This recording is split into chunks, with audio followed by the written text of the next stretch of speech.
साहेब, नाराजी निर्माण झालेली आहे. काही कार्यकर्ते आपल्यापर्यंत येऊन त्यांनी संदेश दिलेला आहे की आपण तटकरेंचं काम का करायचं नाही या संदर्भामध्ये तुम्ही भूमिका ऐकलीत. लोकांमध्ये संभ्रम निर्माण झाला आहे. महायुती टेन्शनमध्ये आलेली आहे. कसं बघताय त्या टेन्शनकडं आणि तुम्हाला राजसाहेबांनी अचानक बोलवलं आहे, काय वाटतंय?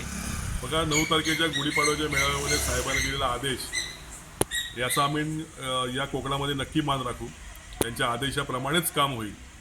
परंतु गेल्या 20 वर्षामध्ये या महायुतीमध्ये असलेले घटक पक्ष, तटकरे हा भाग नाही तर त्यांच्याबरोबर असलेले घटक पक्ष या सर्वांनीच मनसेला संपवण्याचा विडा उचलला होता. या 20 वर्षामध्ये अनेक अनुभव आमच्या कार्यकर्त्यांना आले.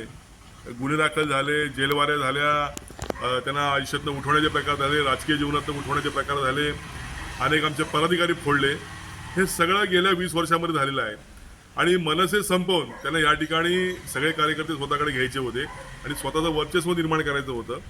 अशा लोकांबरोबर कसं काम करावं हा कार्यकर्त्यांचा प्रश्न माझ्यासमोर होता. मग ह्या प्रश्नाला मी निरुत्तर झाल्यामुळे हा सगळा विषय साहेबांच्या कोर्टामध्ये गेलेला आहे आणि साहेबांनी आम्हाला उद्याची वेळ दिलेली आहे.